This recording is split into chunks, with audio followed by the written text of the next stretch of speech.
नमस्कार दोस्तों, dear Sukhvinder sir channel पर आपका स्वागत है। जैसा कि आपको पता ही है कि चंडीगढ़ पुलिस का एग्ज़ाम आने वाला है। अभी 23 तारीख को एग्ज़ाम होगा और उसके लिए हमने एक पहले भी मॉक टेस्ट डाला था जिसमें हमने जीके जीएस कवर किया था। आज हम उसका दूसरा मॉक टेस्ट लेकर आए हैं जिसमें बहुत से इम्पोर्टेंट क्वेश्चन हैं जो आप एग्ज़ाम से पहले ज़रूर देख कर जाएँ, क्योंकि इसमें से बहुत सारे क्वेश्चन पेपर में आ सकते हैं। अगर आपको हमारी ये वीडियो पसंद आती है तो इसे ज़्यादा से ज़्यादा लाइक करें, शेयर करें और जिन्होंने आपके दोस्त होंगे जिन्होंने चंडीगढ़ पुलिस का एग्ज़ाम देना होगा उनको भी यह शेयर करें। इसमें हमने सबसे ज़्यादा इम्पोर्टेंट क्वेश्चन ही जो इंक्लूड किए हैं एग्ज़ाम से रिलेटेड। तो चलिए आज यह वीडियो शुरू करते हैं और जो नए जुड़े हैं वो हमारे चैनल को सब्सक्राइब करें।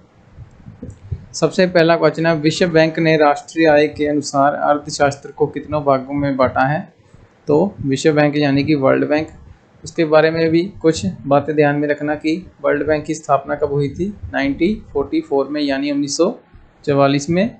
और उसका हेडक्वार्टर कहाँ है हेडक्वार्टर डब्ल्यूए का, ये आप हमें कमेंट में बताएं। आगे चलते हैं, आर्थिक संगठन की सबसे पुरानी पद्धति क्या है? वो है पूंजीवादी। वर्ष 1829 ईस्वी में सती प्रथा का उन्मूलन किसके द्वारा किया गया था? वो लॉर्ड विलियम बेंटिंग के द्वारा किया गया था। अगर भारतीय पूछा जाए तो वो कौन था? वो थे एमएन रॉय। स्वामी विवेकानंद का मूल नाम क्या था? स्वामी विवेकानंद का बचपन का नाम नरेंद्र दत्त था। ये भी आपने बहुत अच्छे से याद रखना है। 11वीं शताब्दी के भारत का दर्पण किसे कहा गया है?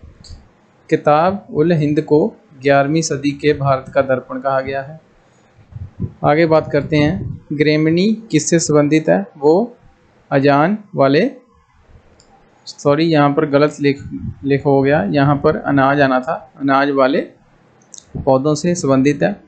ठीक है। भारत और यूरोप के बीच सबमरीन टेलीग्राफ प्रणाली अभियान कब शुरू किया गया था? वो 1880 में शुरू किया गया था। अलमट्टी बांध किस राज्य में स्थित है? वो कर्नाटक में स्थित है। हरकेली नाटक किसने लिखा था? वो चौहान शासक बिरगराज, जिन्हें बिसुलदेव भी कहा जाता है, उन्होंने लिखा था। मौर्यों के बाद दक्षिण भारत में सबसे प्रभावशाली राज्य किसका था? वो था सातवाहनों का। भारत में कर्क रेखा किन किन राज्यों में से होकर गुजरती है? ठीक है, आपने राज्यों के नाम याद रखने हैं, राजस्थान, गुजरात, मध्य प्रदेश, छत्तीसगढ़, झारखंड, पश्चिम बंगाल, त्रिपुरा एवं मिजोरम। ठीक है।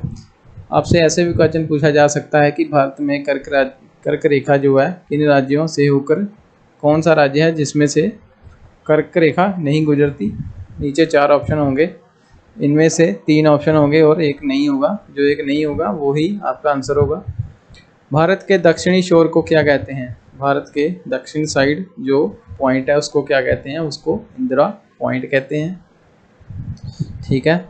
और भारत के उत्तर में कौन सा देश है? उत्तर में कौन सा देश है भारत के? चीन, नेपाल, भूटान जो उत्तर की साइड हैं भारत के। लक्षद्वीप कहाँ पर स्थित है? वो अरब सागर में स्थित है। विश्व का क्षेत्रफल में भारत का क्षेत्रफल कितने प्रतिशत है? वो है 2.42%। किस तत्व का रासायनिक गुण किन पर निर्भर करता है? ठीक है, किसी तत्व का रासायनिक गुण किन पर निर्भर करता है? परमाणु संख्या पर, यानी कि एटॉमिक नंबर पर। पारसेक इकाई क्या है? वो दूरी की इकाई है। पदार्थ की चतुर्दश अवस्था क्या कहलाती है? प्लाज्मा। ज्योति प्रभाव का मात्रक क्या है? वो कैंडल है। भारत में कैबिनेट मिशन का आगमन किस वर्ष हुआ था? वो हुआ था 1946 ईस्वी में। ठीक है, कैबिनेट मिशन। दूसरी गोलमेज सम्मेलन किस वर्ष हुई थी? वो हुई थी 1931 ईस्वी में। ठीक है। ये क्वेश्चन भी पूछा जा सकता है कि वह कौन से व्यक्ति हैं जिन्होंने सभी गोलमेज कॉन्फ्रेंसों में पार्टिसिपेट किया है? वो है BR अम्बेडकर जी। आगे, सविनय अवज्ञा आंदोलन यानी सिविल डिसोबीडियंस मूवमेंट जो थी वो किस वर्ष हुई थी? वो हुई थी 1930 में। साइमन कमीशन की नियुक्ति किस वर्ष हुआ था? वो 1927 में हुआ था, कहाँ, लाहौर में। होम रूल लीग का निर्माण किस वर्ष हुआ था? होम रूल लीग 1916 में हुआ था। मुस्लिम लीग की स्थापना किस वर्ष हुई थी? वो 1906 में हुई थी। भारत छोड़ो आंदोलन कब हुआ था या कहाँ हुआ था? ठीक है, भारत छोड़ो आंदोलन 9 अगस्त 1946 को हुआ था। ठीक है, उसके बाद महात्मा गांधी दक्षिण अमेरिका में कितने दिन तक रहे थे? वो 21 वर्ष तक दक्षिण अमेरिका में ही रहे थे। ठीक है, सिखों का अंतिम गुरु कौन थे? वो थे गुरु गोबिंद सिंह जी। प्लासी से युद्ध के समय बंगाल का नवाब कौन था? हुमायूं था। घाघरा का युद्ध किस वर्ष हुआ था? वो 1529 में हुआ था। अंग्रेजों का सर्वाधिक विरोध किसने किया था? वो मराठों ने किया था। संविधान सभा का संवैधानिक सलाहकार कौन था? वो BN राव थे। ये लास्ट क्वेश्चन है, ये आपने इसका आंसर कमेंट्स में देना है। भारतीय संविधान बनाने में कितना समय लगा था? ठीक है, इसका आंसर आपने कमेंट में देना है। और भी हम कुछ क्वेश्चन डिस्कस करते हैं जो हमने PDF में नहीं डाले हैं, लेकिन हम आपको बता दें, वो आप नोट कर लेना। जैसे कि संविधान की मांग किसने की थी? वो किसने की थी? वो MN रॉय ने की थी 1934 में।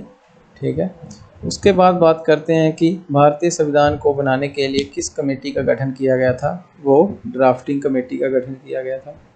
ठीक है, ड्राफ्टिंग कमेटी के चेयरमैन कौन थे? वो डॉक्टर BR अम्बेडकर जी थे। ये भी आपने ध्यान रखना है, चंडीगढ़ पुलिस में ये पूछा जा सकता है। और करंट अफेयर तो आपने करके ही जाने हैं। उसके अलावा जैसे क्वेश्चन चंडीगढ़ से रिलेटेड है, जैसे कि सुखना लेक कहाँ पर स्थित है? वो भी चंडीगढ़ में स्थित है। कौन सा सेक्टर है जो चंडीगढ़ में नहीं बनाया गया है? वो सेक्टर नंबर 13 है। ठीक है, और चंडीगढ़ के बारे में जैसे अपने पढ़ के जाना है, ब्यूटीफुल सिटी ऑफ पंजाब किसे कहा जाता है? वो चंडीगढ़ को कहा जाता है। ठीक है, चंडीगढ़ का आर्किटेक्चर कौन था? वो ली कार्बोजियर थे। ठीक है, वो कहाँ के रहने वाले थे? वो फ्रांस के रहने वाले थे। ये भी आपने पढ़कर जाना है। ठीक है, चंडीगढ़ का एरिया कैसा है? वो फोर्टिफाइड एरिया है, यानी कि 90 डिग्री, हर एक मोड़ पर 90 डिग्री एंगल बनता है। ठीक है, सेक्टर वाइज एरिया बांटा हुआ है, ये भी आपने पढ़कर जाना है। उसके बाद आपने पढ़ के जाना है रोज़ गार्डन किसने बनवाया था? रोज़ गार्डन मोहिंदर सिंह ने बनवाया था, जो चंडीगढ़ में है।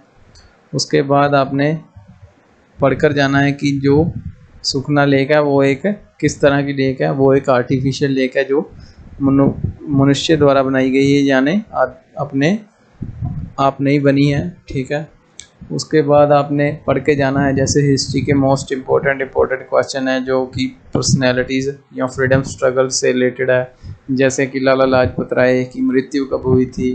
ठीक है, 1928 को। ठीक है, उसके बाद दयानंद सरस्वती ने किस समाज की स्थापना की थी? ठीक है, आर्य समाज की स्थापना की थी। गो बैक टू वेदास यानी वेदों की ओर चलो किसने नारा दिया था? ये सभी क्वेश्चन आपने पढ़कर जाने हैं। कल भी हम इसका एक और मॉक टेस्ट डालेंगे, जब तक एग्ज़ाम नहीं हो जाता। आप हमारी वीडियोस देखते रहें और अपनी GS को स्ट्रॉन्ग करते रहें। इसके साथ ही आज की ये वीडियो हम यहीं पर समाप्त करते हैं। अगर आपको हमारी वीडियो पसंद आती है तो इसे लाइक करें, शेयर करें और हमारे चैनल को सब्सक्राइब करें। धन्यवाद।